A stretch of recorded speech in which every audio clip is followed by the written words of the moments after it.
그리고 우리 당의 주진우 의원님이 김민석 후보자의 검증을 충실히 하다 보니까 더불어민주당에서 주진우 의원님을 공격하기 시작했습니다.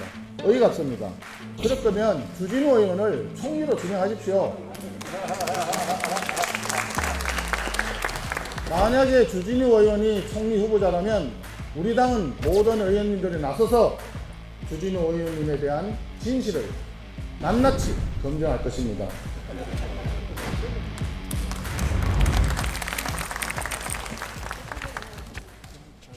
예, 선배 동료 의원 여러분 반갑습니다. 원내대표가 되고 처음으로 소집하는 의총입니다.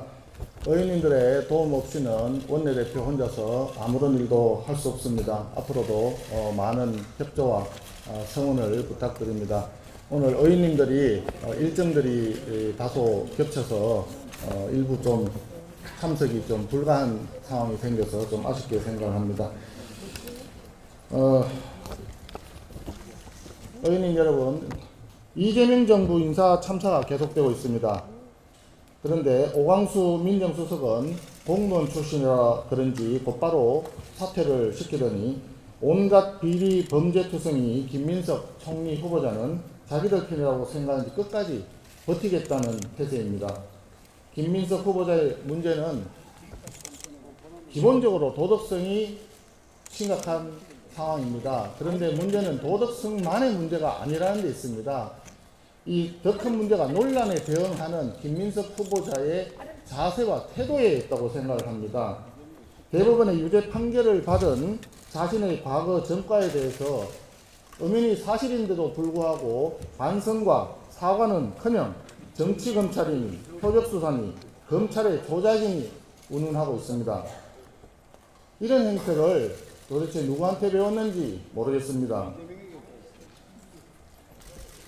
예, 대통령 본인이 그런 전과가 있다 보니까 본인이 얘기했던 대로 정치검찰이다, 사법쿠데타다 이런 식으로 하면서 지지자들에게 호소하는 그런 행태를 답습하고 있는 것 아닌가 하는 국민적 의구심이 있습니다. 윗물이 맑아야 아랫물이 맑은 법 아니겠습니까? 대통령 자체가 자신의 범죄에 대해서 반성하지 않고 정치적 선동으로만 일관하니까 총리 후보자도 면피하기 위해서 따라하는 것입니다. 김민석 후보자가 총리가 되면 그 다음 민선은 또 어떻게 되겠습니까? 대통령과 총리가 전부 도덕성 문제가 있고 범죄 전력이 있으니 그 밑에 있는 사람들도 마찬가지로 인사에 있어서 도덕성 검증은 보나마나 기대를 할 수 없을 것입니다. 그들도 대통령이나 총리와 마찬가지로 정치적 선동으로 무마하려 될 것이 명약관화합니다. 김민석 총리 후보자를 그대로 인준하게 된다면 우리 공직사회의 윤리 기준은 완전히 무너지고 사법 시스템에 대한 근본적인 국민 불신이 조장될 것입니다. 김민석 후보자의 대응 방식뿐만이 문제가 또 아닙니다. 더불어민주당의 대응 자세는 더 심각한 잘못이 있습니다. 어저께 더불어민주당 정책위 의장이 인사청문회법을 바꾸겠다고 얘기를 했습니다. 이재명 대통령에게 불리한 재판이 계속되니까 형사소송법을 바꾸겠다고 하더니 김민석 총리 후보자의 도덕성을 검증하고 국민적인 의구심이 커지니까 이제는 청문회법 자체를 바꾸려고 합니다. 이 정권의 문제 해결 방식은 한마디로 수 틀리면 압도적 다수 우위를 기준으로 해서 법을 바꿔버리겠다 이런 거 아닌가 싶습니다. 입법 권력을 깡패처럼 휘두르는 습관을 고치지 못하는 상황입니다. 대통령과 총리의 도덕성이 무너졌는데 인사청문회 법마저 바꿔서 도덕성 검증을 별도로 뗀다면 국민들은 어떻게 공직 후보자의 적절한 인선을 알 수가 있겠습니까? 이 정권에서는 도덕성이라고 하는 검증 자체가 아예 사라질 판입니다. 모든 고위공직자의 이재명화가 진행될까 두렵습니다. 그리고 우리 당의 주진우 의원님이 김민석 후보자의 검증을 충실히 하다 보니까 더불어민주당에서 주진우 의원님을 공격하기 시작했습니다. 어이가 없습니다. 그럴 거면 주진우 의원을 총리로 지명하십시오. 만약에 주진우 의원이 총리 후보자라면 우리 당은 모든 의원님들이 나서서 주진우 의원님에 대한 진실을 낱낱이 검증할 것입니다. 그런데 총리 후보자는 김민석 의원 아닙니까?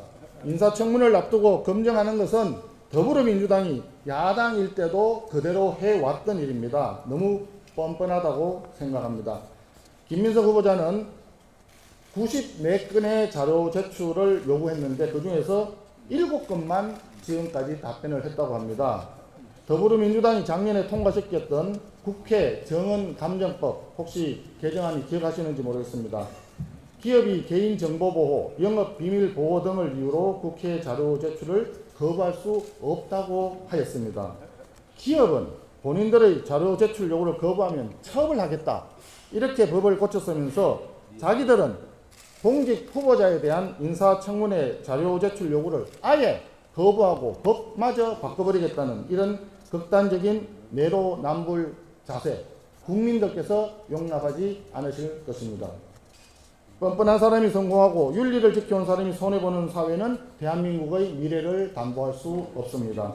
그래서 이번 김민석 총리 후보자 인선 문제는 반드시 근본적으로 재검토되어야 한다고 생각합니다. 비공개 의총에서 향후 방안에서 논의하도록 하겠습니다. 감사합니다.